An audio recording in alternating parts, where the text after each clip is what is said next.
My guest today is Dr. Mark Halpern, who's a chiropractor, author, lecturer, and certified HeartMath practitioner. In today's episode, Mark and I talk about his latest book, Coherence Revolution, Finding Flow on Your Journey to the Present Moment, that guides you on a path of self-discovery where you'll gain awareness and learn to consciously manage and elevate your emotions by using your own physiology, your senses, nature, and the world around you. Welcome to Lifeology. Thank you for having me. I am looking forward to this. That was quite a mouthful for me to read, and I can't wait to talk about your book here. My viewers can see this here, Coherence Revolution, and my listeners will hear more about it. But the person with whom I'm speaking with right now is not the polished version in front of me. So before, what happened? So you're so successful, but life changed for you. Walk me through that experience. Well, I had what I would say a well-adjusted life, well-adjusted childhood, but somewhere in my teens, I think like most people, I started developing insecurities and, some of the normal teenage angst. But for me, at a time in the 70s and 80s, we didn't talk to our parents about it and definitely didn't talk to our friends about it. And so I just started to develop really bad thinking and feeling habits. Really everything for me came up as anxiety. And every time I had anxiety, it would produce these chemicals in the brain that produce more anxiety, and that would produce more thoughts, and the thoughts would produce more anxiety. And I really went down the rabbit hole of everything caused anxiety. That was my emotional set point. And so I determined from the time around 18 to go on this journey of, self-discovery and healing. And I thought I'd eventually just find that one thing and I would get rid of anxiety.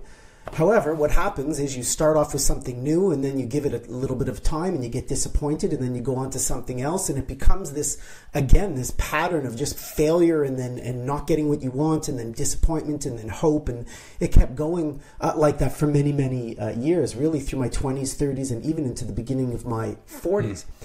And the idea was I thought sometime I'd be able to figure it out and get rid of it. But that really wasn't the case. And I would say over the last 5 years, I've been able to put together a process which helps me on a daily basis get rid of the anxiety, but also to create what I've termed physiological coherence. In other words, when you start to get your heart and brain in rhythm together, you start to be able to take control of your physiological state. And I had learned techniques by a company called HeartMath. I started doing meditations through someone named Dr. Joe Dispenza. I started to do some self-awareness discovery and figuring myself out. And, it took me many years, but eventually I was able to put together a process that helped me to, on a daily basis, change my emotional set point. That is fascinating. We talked a little bit about the HeartMath aspect of it, but before we do that, I want to actually quantify or measure the word coherence. So we're going to hear that word a lot today. Can you tell us what is the definition of coherence so everybody, my viewers and listeners, are on the same page? Sure. So a lot of people will know what coherence is. They felt it before. In other words, an athlete might say something like, I was in the zone. And when they're in the zone, everything's purring, their brain, everything slows down, time slows down, their muscles are listening to what the body wants them to do, and you feel in the moment. Other people, you might have walked in a room one time with other people, and there's someone across the room that just kind of attracts you, and you know that you want to go speak to them. Well, that's a coherent feeling. But what I'm referring to specifically is a state called physiological coherence, where you have trained your heart into a nice sine rhythm where you breathe in and breathe out in a calm manner, using some emotion, using some visualization through HeartMath, but you create what's called a coherent heart rhythm. And as you create a coherent heart rhythm, the one unique thing is that the brain's power, the heart's power is about 40 times stronger than the brain electrically.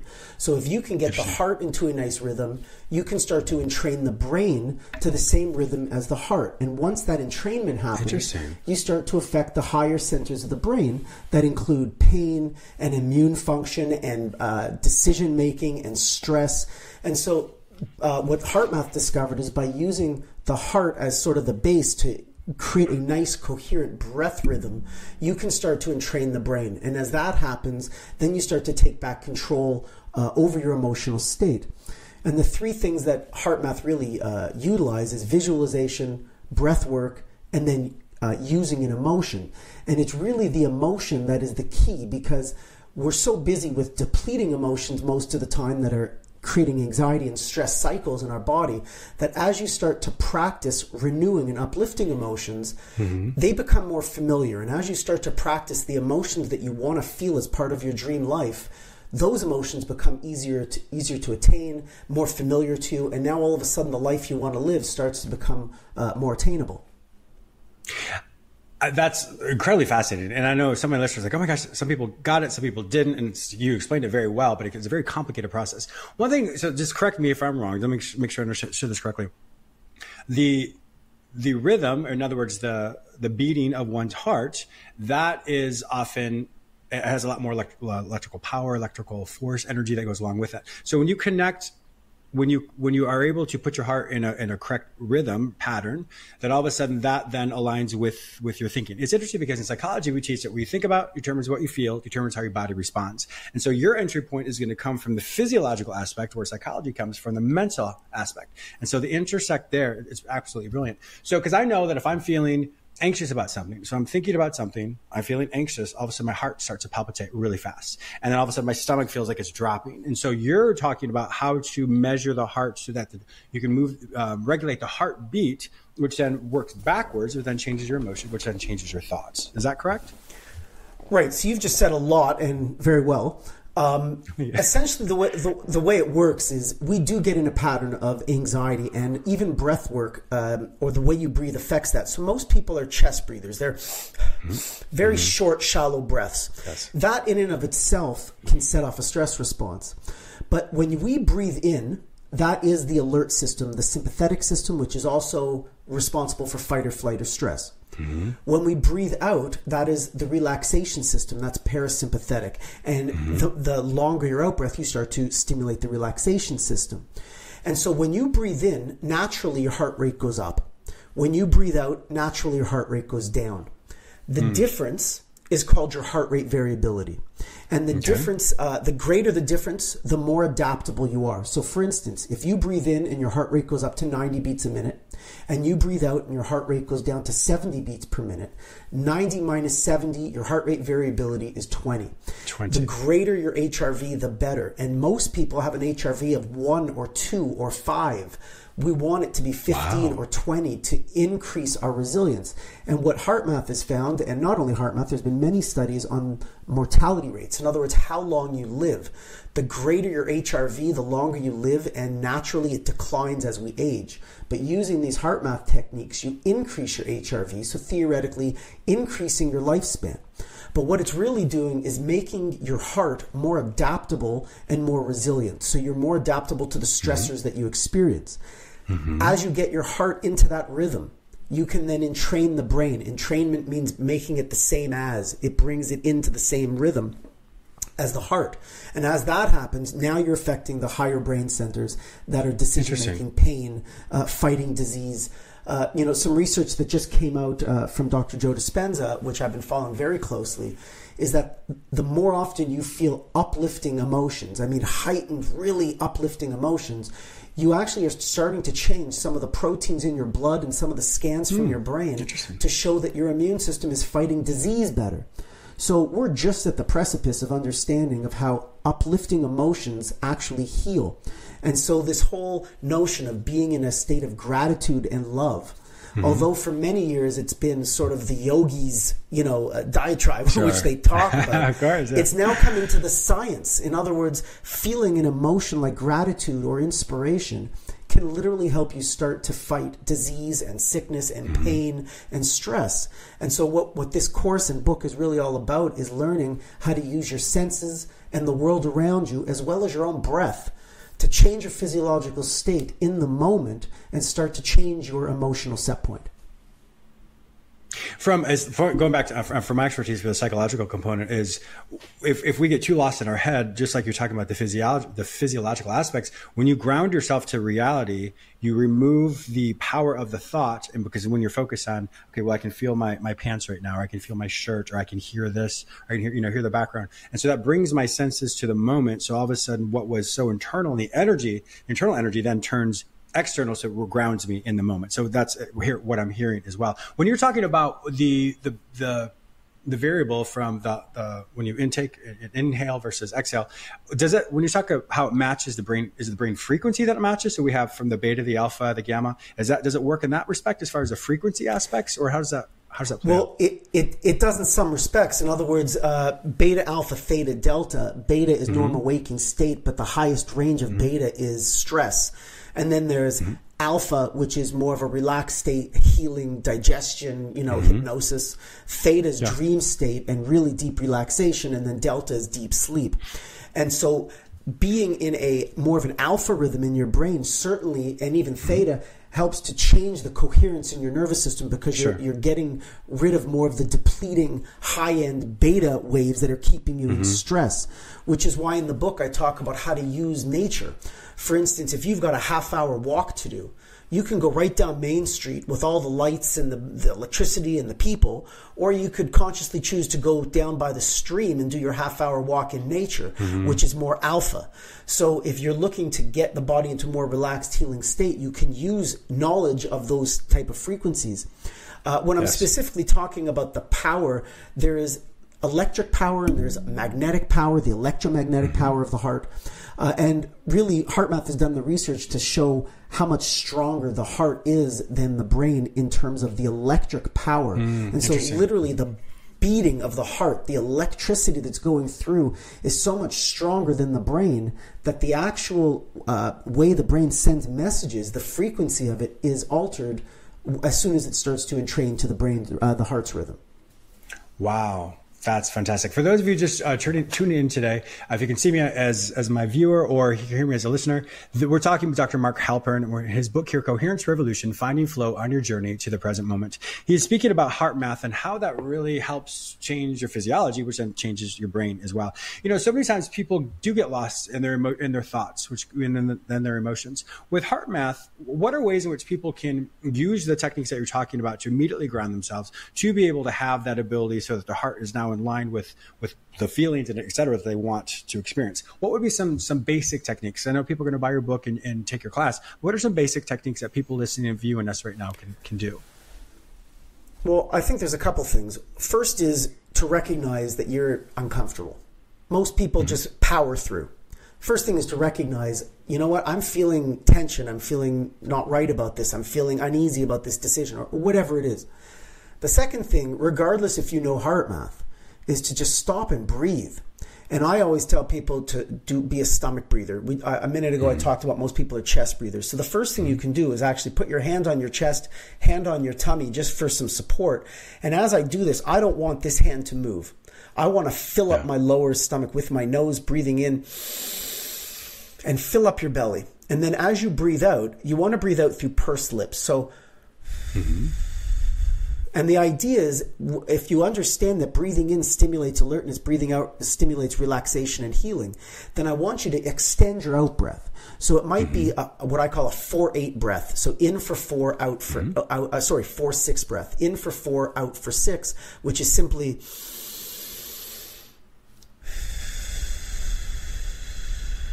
do a few 4-6 breaths. The main thing that's going to happen is you're going to oxygenate your brain. Even without using the rest of the techniques, you're going to become grounded more into the moment. And I believe after 5 or 6 breaths, you will at least have been able to add a little bit more coherence so that the decision or the state you're in, you can now make a decision. It's all about coming back to the moment. I talk in my book a lot about I did some adrenal junkie things, jumping out of planes, doing scuba diving with sharks and jumping off cliffs. And people always ask me, why would you do that if you're an anxious person? And my answer was always, well, I was already anxious. So for me, I always felt like I was jumping out of an airplane. I always felt like I was going to jump off a cliff. But what those things did, what those events did, was put me in the moment. When you're swimming with sharks, you're not paying attention to anything else that's going on in your life. You're not thinking about what's bad, wrong, or anything else. You're focused on the sharks and the water and everything around you. So thankfully, over the last 30 years, I found other means to get into the moment. HeartMath, meditation, speaking with a friend, listening to music. There's all kinds of different things which we want you to go through the self-inquiry to find out about. But it's always about coming back to the moment, because if you can be in the moment, that's the only place where anxiety doesn't exist, right? When you're thinking about the future, you're usually anxious about what's about to happen. And when you're thinking about the past, it's usually regret or depressive thoughts about what's already happened. And the only place that doesn't exist is right here in the here and now. So that's really why the book's subtitle was Finding Your Flow on the Journey to the Present Moment, because it's all about being here. And that's when you don't feel anxiety. For you, what does flow mean? Flow means that you are out of your head and more into the engagement of whatever you're doing. We all think too much, and we don't question our thoughts sometimes. You see, our brain's number one job is to keep us alive. And part of that is it scans our environment for everything that could possibly go wrong. And if you're someone that gets caught in a cycle, then you're always looking for what's wrong, and then that creates an anxiety cycle. So the idea is to question your thoughts sometime, to realize that this is just a physiological state that you can change. And as soon as you get that, then you can start to do the things and stay in flow. So being in flow is literally just being in the moment and not thinking about what's about to happen, what did happen, what you have to do. It's being engaged and in the moment so that you're part of life. You're not thinking about what's about to happen or what did happen. In psychology, we have a term that's called emotional reasoning. And so emotional reasoning is one of the 15 common thinking errors, which basically says, I feel it, so it must be true. I feel like I just made a fool of myself, so I must be a fool. I feel like I'm stupid, so I must be stupid. I feel like I'm incredibly anxious and I'm going to die. It's probably true. And so I love hearing you say that just because you have a thought doesn't mean it's actually true. But if you believe it to be true, so once again, thoughts from a psychological approach, thoughts determine emotions, emotions determine your physiological response. So it's good to hear that we're on the same page with that. I really like, and also really appreciate hearing your concept of flow, because that is true. Once you are present in the moment, that one moment leads to the next moment and the next one, and the next one on your terms, because you're focused on the present and not the hypothetical 2 seconds later or the hypothetical a month later, whatever that might be. Because as you create those chain of events in the moment, that's when your reality becomes what you want it to be, as opposed to, once again, the hypothetical worries or fears that plague all of us. Yeah, I mean, absolutely. For me, it is always about coming back to be in that moment, because it's really about figuring out how to do that, because some people have a very hard time of how to get back into the moment. And one of the things that I figured out for myself was that, yes, things like HeartMath can do that, or meditation, but we can also use each one of our senses to get us into the moment, right? I think right now most people could think of a song that would make them cry, a song that wants to make them dance, right? It's all about playing with your emotions. Are there images that you can look at that really inspire you? Like if you have a picture of your family in front of you, is that different than staring at an electrical field that's out your window of your, by your office? So the idea is, how many ways can you use your senses to bring you back to this present moment? There's smells in the morning that might make you uplifted for work, and another smell that might make you relax at night. When you come home and you put it, you put some essential oil in your lamp, lavender, or whatever you're doing. So the idea is to have a toolbox to figure out what it is that's for you, going to put you in your flow, because everybody's different. And so in each week of the course that we go through, you're actually going through each of the senses. And we have this really great exercise, I think it's on week 3 or 4, where we sum up all the senses by I put together a track of 30 different kinds of music, all genres, from just drums and classical to rock and every type of music. And then I've instructed people to get some finger paint. And the idea is that you're going to be painting for about a half hour with all these different tracks and seeing how the music and the color and the painting changes your emotional state. You're using your kinesthetic sense of touch. And I love that. You will become very aware of how you can change your emotional state, so that when you are stuck in a moment and you're anxious or overwhelmed, you can use all of these tools to get you back into your rhythm or your process that you've created for yourself.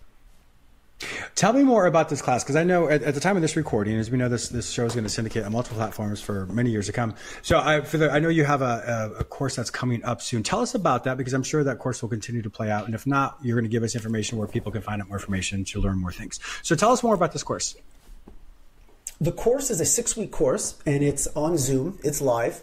If you missed one course, you can obviously get the video the next day and the repeat, and you'll have access to that for as long as you want.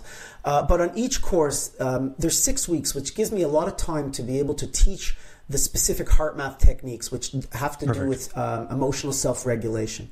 And then each week we go into either one of our senses or nature or food. There's a million different topics that we talk about how to use the world around us, the words we use, the people we engage with, our subconscious beliefs. And we dive into all of these different topics.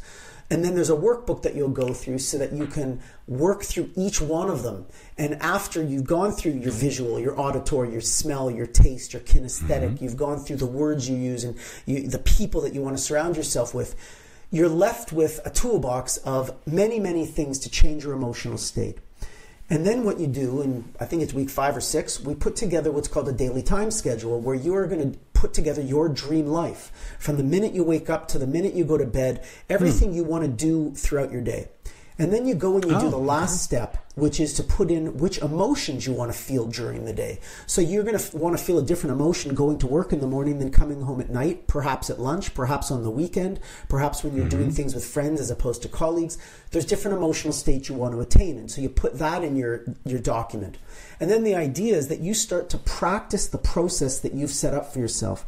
And I talk about it being a process because most people have a destination mindset. I'll be happy when I get my car, when I get my house, when I get my spouse, when we have kids, when I have enough money. So you're always delaying that happiness. But what I'm talking about here is creating a life process that you wake up every day, you know what your process is, you know the emotions you want to feel, and you start to practice it. And as you start to practice the life that you want to live, it becomes more familiar to you. It gets easier to attain. Yes. And all of a sudden you look back and you go, wow, I've been living a lot of the life that I thought I was going to be living because I've been practicing it. And so that's really the purpose of the course, to give you the empowerment to assess your life. And then once you've assessed it, to create a process. And once you've created the process, to start practicing it. And at the heart of all of this, which is pun intended, you're learning these really cool HeartMath techniques to self-regulate. So it's really a lot, but for 6 weeks you dive in, and it's for people who want to transform their lives, who want to take that next step, and they realize they're just not where they want to be. They're either anxious and overwhelmed, or simply just not getting what they wanted out of life. Can you give us an example of some of the people you've worked with and how it's really transformed their life? Totally putting you on the spot here. That's okay. We actually put some people through the beta test last summer, and it was really great. We had all ages from 25 to 55 and 60, men and women, all genders, races. It was really across the board. And I remember there was this one woman, she was in her early 30s, and her main problem was she was just overwhelmed with everything. She couldn't get to anything. It was always work or chores. And so afterwards, she wrote me a letter, and she just said, for the first time in many years, she's starting to see her friends. She's starting to read again, and she's starting to take back some of the time that she never had, because she started to look at her days differently. She started to plan her life differently, and now she felt more well-rounded. Whereas I also had a guy in his mid-40s who I think just took the program because I asked him to as a patient, and I think he was just doing me a favor.